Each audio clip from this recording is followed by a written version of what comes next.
नमस्कार बच्चों, आज हम पढ़ेंगे कक्षा 5 का विषय हिंदी पूरक वाचन पाठ 2 मच्छर और पवन। मच्छर से आप सब परिचित है ना, हमको काटते हैं, कान में आके कुन कुन कुन कुन करते हैं रात में। पवन मतलब होता है आपकी हवा। इसके लेखक कौन है? जगन्नाथ। एक बार कोई मच्छर किसी मनुष्य को काटकर उसका खून चूस रहा था ना। मच्छर क्या करते हैं? खून चूसते हैं हमारे। उसी समय तेजी से बहती हुई हवा ने उसे उड़ाकर दूर कर दिया। देखो यहाँ चित्र में दिखाई दे रहा है, ये तो हमारी क्या है? हवा है, और ये हमारा क्या है? मच्छर है। भूखा मच्छर क्रोधित हो गया। क्रोधित होना मतलब उसको बहुत गुस्सा आया। हवा के विरुद्ध शिकायत करने के लिए, अब हवा के विरुद्ध मतलब हवा के उसके लिए शिकायत करने वो कहाँ गया? वैकुंठ में। वैकुंठ में क्यों गया? क्योंकि वहाँ पर किसका निवास है? भगवान विष्णु का। वहाँ उन्हें प्रणाम करके निवेदन किया। वहाँ उनको पहले नमस्कार किया, बाद में उनसे निवेदन किया कि हे भगवान, तुम्हारा वह दुष्ट पुत्र, दुष्ट मतलब बुरा पुत्र, कौन? हवा, पवन, मुझे बहुत पीड़ित कर रहा है, मतलब मुझे मेरे को है ना बहुत तंग कर रहा है। इस कारण मैं संसार में भोजन प्राप्त नहीं कर पा रहा हूँ। अब मैं इतना छोटा हूँ, उस तेज हवा के कारण उड़ जाता हूँ, तो मुझे संसार में भोजन नहीं मिलता। भोजन मतलब खाना, और उसका खाना क्या है? खून। क्योंकि भूख मिटाने में जब भी मनुष्य के पास जाता हूँ, अब वो बोलता है कि मैं भूख मिटाने, मच्छर यहाँ पर किससे बात कर रहा है? विष्णु भगवान से, कि मैं जब भी भूख मिटाने जाता हूँ तो सबसे पहले मनुष्य इंसान के पास जाकर क्या करता हूँ? उसके पैरों में गिरता हूँ, प्रणाम करता हूँ। फिर वो धीरे धीरे ऊपर आता है, फिर मैं जाकर उसको डंक चुभा कर क्या करता हूँ? उसका थोड़ा रक्त पीता हूँ। तो ऐसे क्या सच में ऐसा होता है? नहीं होता ना। आपको मच्छर काटता है तो उससे पहले क्या आपकी वो परमिशन लेता है? नहीं लेता है ना। आपकी आज्ञा लेता है कि भाई अनुमति लेता है, मैं तेरे को काटूंगा, खून चूसूंगा। फिर भी मच्छर विष्णु भगवान से ऐसी बातें करता है।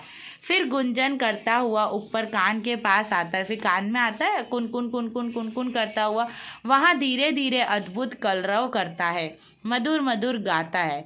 इसके बाद वो क्या करता है? वस्त्रों को देखता है कि कहीं से छेद दिख जाए छोटा सा, तो वो हमारे पेट में घुसकर क्या करता है? हमको काटता है। निर्भय होकर, बिना डर के हमको क्या करता है? डंक चुभाता है और खून पीता है। मेरी भूख की शांति से पहले ही तुम्हारा यह दुष्ट पवन वहां आकर स्वयं या पंखे की सहायता से मुझे उड़ाकर भगा देता है। अब हम क्या करते? ज़्यादा मच्छर होते तो हम पंखा चलाते हैं, तो पंखे में क्या होती है? हवा होती है। तो वो बोले मैं अभी अपना भोजन पूरा भी नहीं करता और पंखे की हवा से मैं क्या हो जाता हूँ? उड़ जाता हूँ। तो ये तुम्हारा पुत्र क्या है? दुष्ट है। मैं आपके संसार का लघु जीव हूँ। लघु का मतलब होता है छोटा। आपकी संतान हूँ, फिर भी पेट भरने में समर्थ नहीं हूँ। मैं किसकी संतान हूँ? आपकी संतान हूँ, फिर भी मैं पेट नहीं भर पा रहा हूँ। आपने मेरी रचना के जीवों का रक्त मेरे भोजन के रूप में निश्चित किया, मुझे रक्तपान का कार्य दिया। यह दुष्ट पवन मेरे कार्य में विघ्न डाल रहा है। विघ्न का मतलब होता है बाधा डाल रहा है। बोले आपने मेरा शरीर ही इस प्रकार बनाया है और मुझे आपने क्या किया है? लोगों का खून चूसने के लिए बनाया है। तो ये जो पवन है वो इस कार्य में बाधा डाल रहा है। मैं कर्तव्य कैसे करूं? तो मैं मेरा कर्तव्य कैसे पूरा करूं? कृपया आप उसे दंडित कीजिए, आप उसे क्या दीजिए? सजा दीजिए। मच्छर की बात सुनकर भगवान ने कहा, बेटा मैं आपका कष्ट अनुभव करता हूँ। अब उसने क्या किया? मच्छर ने इस बात का ना सुनी, मच्छर की बात। फिर भगवान उसको जवाब देते कि हाँ बेटा, मैं तेरे कष्ट को समझ सकता हूँ, दुखी मत हो, पवन को मेरे पास भेजो। बोले तू दुखी मत हो, जा पवन को मेरे पास भेज, मैं उसे पूछूंगा कि यह क्या कहता है। बोले मैं उससे पूछता हूँ, यदि वह दोषी हुआ तो उसे अवश्य दंड दूंगा। अगर उसने कोई पाप किया होगा तो मैं उसको उसकी सजा ज़रूर दूंगा। जैसे आपके घर पर भी आप दोनों भाई बहन झगड़ते हो तो आपकी मम्मी दोनों से बात करती है और जिसकी गलती होती है उसको मार पड़ती है ना, ठीक उसी तरह से मच्छर आश्वस्त होकर पवन के पास जाता है। मतलब संतुष्ट होकर किसके पास जाता है? पवन के पास। उसे कहा, भगवान तुम पर कुपित है और तुम्हें बुला रहे हैं। भगवान तुम पर कुपित, कुपित का मतलब होता है क्रोधित है, तुम्हें बुला रहे हैं। पवन विष्णु के पास गया। उसने सब ओर से शातांत दंडवत करके पूछा, भगवान आज्ञा कीजिए। अब ये होता है शातांत दंडवत।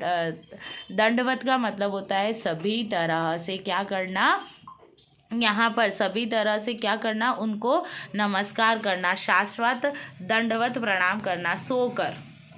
भगवान ने कहा, मच्छर तुम्हारी शिकायत कर रहा था, जैसे आप भी आपके विद्यालय में जाते हो अध्यापक के पास शिकायत लेके दूसरे बच्चों की, ठीक उसी तरह तुम उसे क्यों पीड़ित करते हो, तुम उसे क्यों सताते हो। तुम दोनों मेरे पुत्र हो और भाई के समान हो, तुम सब मेरे पुत्र हो, तुम दोनों ही मेरे पुत्र हो और तुम एक दूसरे के भाई हो। कहो किस कारण उसे बाधा पहुंचा रहे हो। बोले ऐसा क्या कारण है जो उसको तुम ऐसा कष्ट दे रहे हो। पवन ने विनय पूर्वक कहा, भगवान आपके आदेश से ही मैं सदा सर्वत्र उड़ता हूँ। बोले आपने आदेश दिया इसलिए तो मैं सब जगह उड़ता हूँ। हवा क्या होती है, हर जगह आती है। क्षण भर में विश्राम नहीं करता हूँ, मैं एक पल के लिए भी है ना रुकता नहीं हूँ, ताकि जीवों को जीवन देता हूँ। क्यों? क्योंकि मैं नहीं चलूँगा तो जीव जीवित नहीं रहेंगे।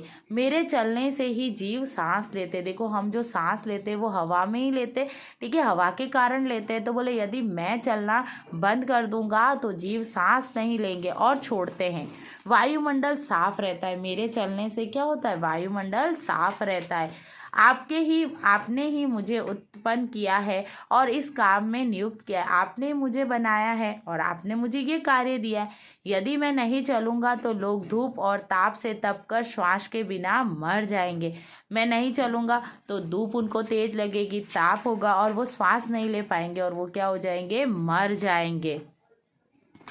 देव क्षमा करे, मेरा कोई अपराध नहीं है। बोले इसलिए आप मुझे क्षमा करो, इसमें मेरा कोई अपराध नहीं, मैंने तो कोई खराब काम नहीं किया। मैं आपकी आज्ञा का पालन करता हूँ, आपके लिए द्वारा किया गया कार्य करता हूँ। आपने जो मुझे कार्य दिया है मैं वो कार्य करता हूँ। मच्छर भी भगवान को ये बोलता है कि आपने जो मुझे कार्य दिया है मैं वो कार्य करता हूँ। उस कार्य में यदि किसी जीव को कष्ट होता हो तो मैं क्या कर सकता हूँ। भगवान ने कहा, ठीक है बेटा, तुम मेरी श्रेष्ठ संतान हो, मैं तुमसे प्रसन्न हूँ। श्रेष्ठ मतलब अच्छी संतान हो, मैं तुमसे प्रसन्न हूँ। फिर वो उनको आशीर्वाद देता है, चिरंजीवी हो मतलब आपकी आयु दीर्घायु हो, जीवों के प्रति दयालु हो और तुम जीवों के प्रति क्या करो, दया भाव को रखो। ऐसा भगवान विष्णु किससे कहते हैं, हवा से, पवन, अपने पुत्र पवन से कहते हैं। इधर मच्छर सोच रहा था, मैंने अपने पिता ईश्वर को अपना कष्ट निवेदन कर दिया, वे पवन को अवश्य दंडित करेंगे। मतलब मच्छर सोच रहा था वो उनको शिकायत किए तो अवश्य उसकी सजा देंगे। कल से मैं यथेष्ट रक्त पान करके मोटा और सुखी हो जाऊंगा। कल से मैं ना समय समय पर जाकर क्या करूंगा, रक्त पान करूंगा और मोटा हो जाऊंगा। दूसरे दिन वह भूख मिटाने के लिए किसी मनुष्य का रक्तपान करने के लिए गया तो फिर ईश्वर द्वारा प्रोत्साहित पवन प्रबल वेग से आकर उसे उड़ाकर दूर ले गया। दूसरे दिन वो फिर एक मनुष्य के पास रक्तपान करने गया, फिर हवा आई और उसको उड़ाकर दूर ले गई। अत्यंत चकित होकर मच्छर ने फिर भगवान से निवेदन किया। भगवान ने कहा, बेटा सुनो, यह न्यायालय है। देखो आपके भी कोई सजा कहाँ दिलाते, न्यायालय में दिलाते, अदालत में। यहाँ तुम वादी और पवन प्रतिवादी है। तुम वादी हो और वो आपका प्रतिवादी, एक पक्ष में होता है एक विपक्ष में होता है। न्यायाधीश तभी निर्णय कर सकता है जब वादी प्रतिवादी साथ उपस्थित होकर परस्पर युक्ति प्रतियुक्ति से उत्तर देते हैं। बोले जो न्यायाधीश होता है, जो जज होते हैं, वो कब निर्णय ले सकते हैं, जब दोनों पक्ष के लोग वहाँ पर उपस्थित हो। यहाँ सहायक की गवाही भी आवश्यक है और किसी की गवाही की भी तो ज़रूरत होती है। तुम्हारे अभियोग विचित्र है, मैं क्या करूँ। जब तुम होते हो तब पवन नहीं होता। अब वो बोल रहे ऐसे अभियोग है कि जब तुम होते हो तब पवन नहीं होता, जब पवन होता है तब तुम नहीं होते, जब वह होता है तब तुम नहीं होते। वत्स, वत्स का मतलब होता है पुत्र। पहले उसके सामने खड़े होने में समर्थ हो जाओ। पहले तुम क्या हो जाओ, उसके सामने खड़े होने के समर्थ बन जाओ, तब उसके विरुद्ध अभियोग लगाना। उनके वित्त और बल समान होते हैं, उनके मैत्री और विवाद ठीक रहते हैं, बलशाली और निर्बल के नहीं। इसलिए बेटा और भी सोचो। पवन परार्थी है, तुम स्वार्थी हो। देखो पवन क्या है, परार्थी है। पवन के अंदर कोई स्वार्थ नहीं, वो मनुष्यों के बारे में सोच रहा है और तुम किसके बारे में सोच रहे हो, खुद के बारे में।